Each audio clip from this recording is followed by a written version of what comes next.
tonight, I'm introducing Schuemann, who gave her from the heart to the committee, and I really feel that tonight you're going to be very blessed by Sue's message.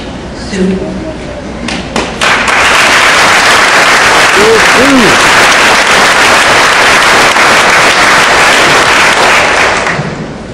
Good evening. I, along with you tonight, celebrate the memory of loved ones we've lost and those who are still fighting. We also celebrate the great strides that have been made against cancer. I'm remembering my brother David tonight. As a family of 3 girls and 3 boys, we had always counted our blessings.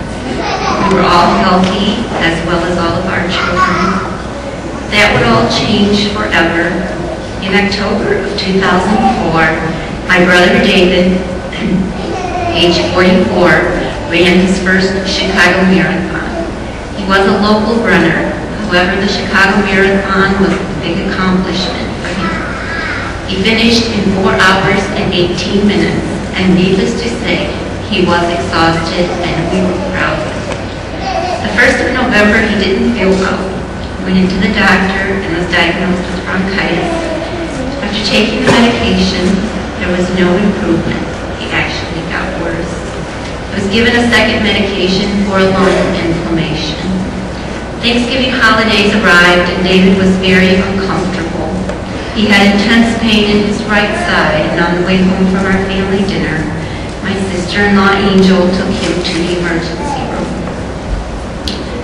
The x-ray showed a shadow on his lung.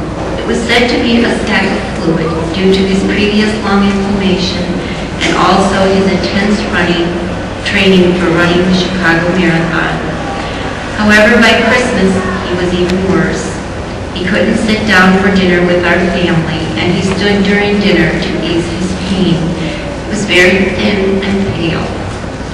The first week of January, he was rushed to the emergency room. His right lung was so full of fluid, it had pushed his heart against his left lung. A week later, still in the hospital, they decided to explore David's right lung, and he had lung cancer. He had ran the Chicago Marathon only 2.5 months earlier. Can this possibly be? We were told David is strong, he's very, and we will give him intense chemo. It will be a battle, but this is a battle that can be won. Due to my work schedule, I was privileged to spend some time during the day with David while others had to work. And for me, I will always cherish our times and our talks. David ran the gamut of horrible side effects. On the weekend of February 26th and 27th, he slept continuously, and he ran a very high fever. We questioned this the Saturday of the 26th, feeling that something just wasn't right.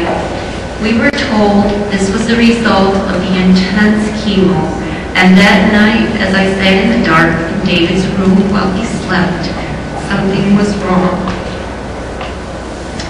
It was a very cold and snowy day on Monday, the 28th of February, 2005.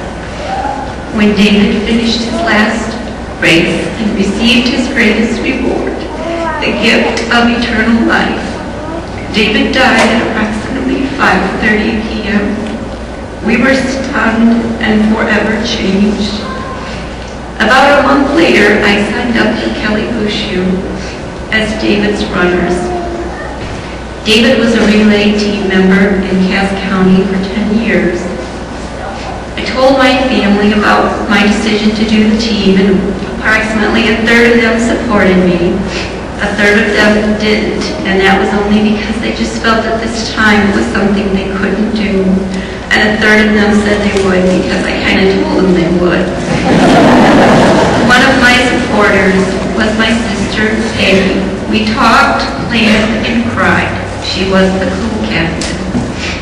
Now, in our fight back, we have to be reminded that God has a plan, even though we don't always understand.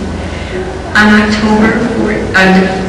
February 14th, 2008, Wednesday, it's Valentine's Day, Peggy, my sister, my friend, and co-captain, was diagnosed with acute myeloid leukemia. She left the following day for Rush Hospital in Chicago for 4 weeks. Her chemo began that Saturday. Our thoughts were, is this really happening?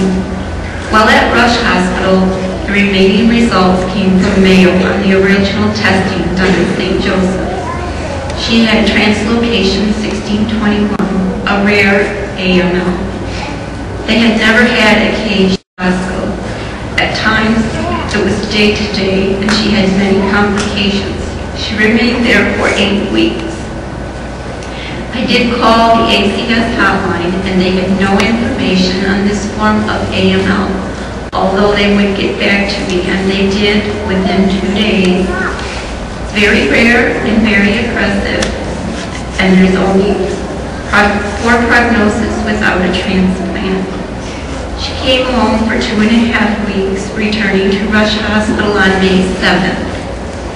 Her chemo began for 4 days, and on May 13th, she received her bone marrow transplant, our youngest brother being the donor.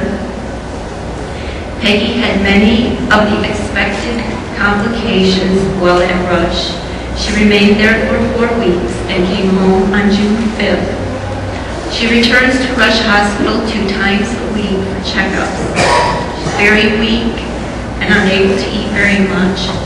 However, she is grateful to be home. It is with much pride and thankfulness that I introduce to you my sister Peggy.